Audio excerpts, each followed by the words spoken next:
महाराष्ट्रातील लाखो कष्टकरी कामगार आणि बांधकाम कामगारांसाठी एक अत्यंत महत्त्वाचा निर्णय घेण्यात आलेला आहे. महाराष्ट्र इमारत व इतर बांधकाम कामगार कल्याणकारी मंडळामार्फत दिल्या जाणाऱ्या गृहोपयोगी संच आणि सुरक्षा किटचे वाटप आता जिल्हा स्तराऐवजी तालुका स्तरावर या ठिकाणी करण्यात येणार आहे.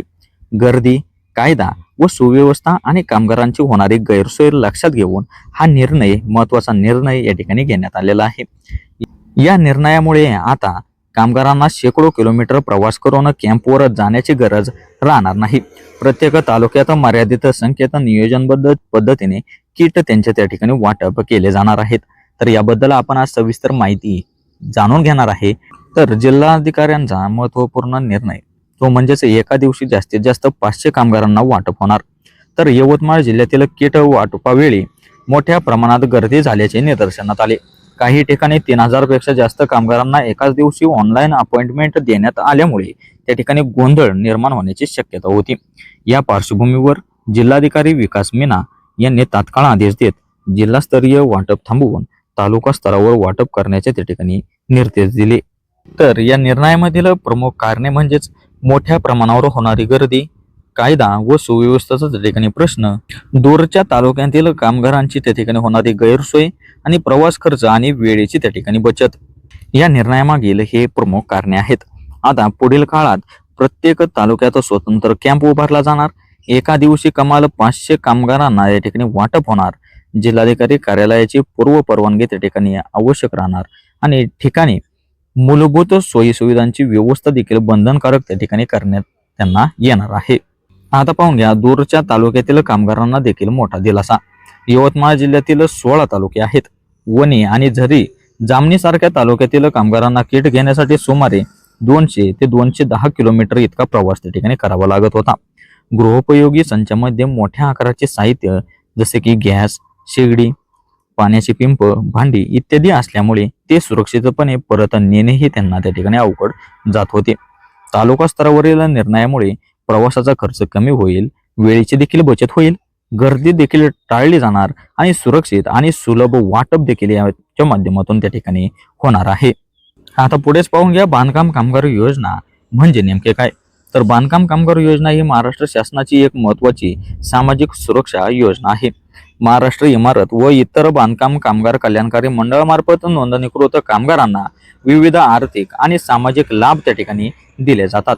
या योजनेचा उद्देश म्हणजेच कामगारांचे जीवनमान त्या ठिकाणी उंचावणे, सुरक्षितता देखील वाढवणे, कुटुंबाला सामाजिक सुरक्षा देणे, शिक्षण व आरोग्य सहाय्य देखील उपलब्ध करून देणे हा या योजनेचा मागचा मुख्य उद्देश आहे. अनेकांचा या ठिकाणी प्रश्न असतो तो म्हणजेच बांधकाम कामगार किट मध्ये नेमके काय मिळते. तर राज्य सरकार 2 प्रकारचे संच देत असते. एक म्हणजेच सुरक्षा संच म्हणजे सेफ्टी किट.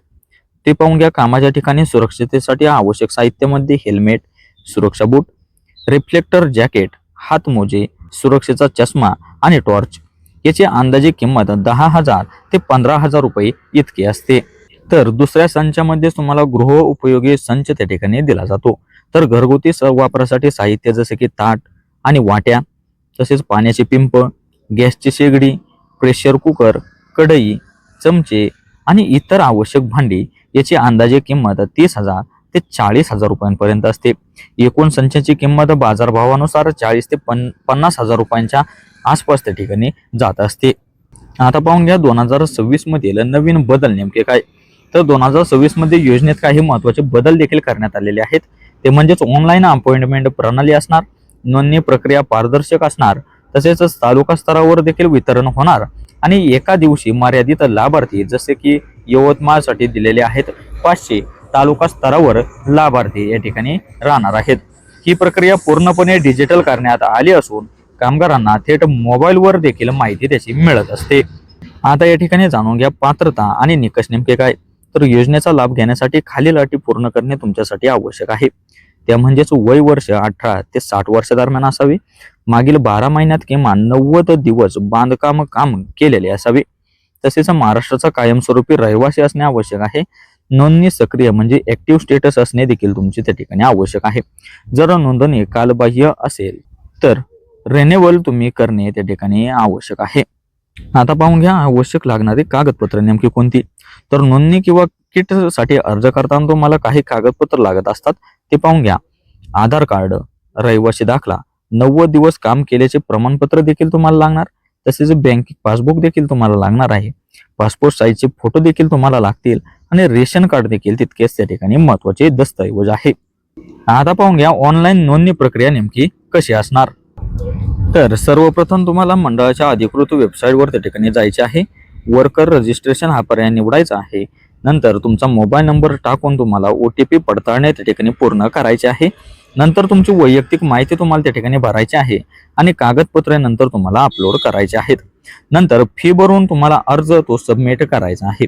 त्यानंतर तुम्हाला MH ने सुरू होणारा रजिस्ट्रेशन नंबर त्या ठिकाणी तुम्हाला मिळत असतो. आता या ठिकाणी जाणून घ्या किटसाठी अपॉइंटमेंट नेमकी कशी घ्यावी. तर पोर्टलवर तुम्हाला लॉग इन करायचे. साहित्य वाटप हा पर्याय तुम्हाला त्या ठिकाणी निवडायचा. नंतर नोंदणी ऍक्टिव्ह आहे का ते तुम्हाला तपासायचे. नंतर OTP ने पडताळणी करून तुम्हाला घ्यायची आहे आणि जवळचे तालुका वितरण केंद्र देखील तुम्हाला त्या ठिकाणी निवडायचे आहे. अपॉइंटमेंट स्लिप प्रिंट देखील तुम्ही त्या ठिकाणी करा. नियोजित तारखेला केंद्रावर जाऊन तुम्ही त्या ठिकाणी किट घेऊ शकता. आता पुढेच पाहून घ्या शिक्षण शिष्यवृत्ती योजना. कामगारांच्या मुलांसाठी शिष्यवृत्ती योजना देखील त्या ठिकाणी उपलब्ध आहे.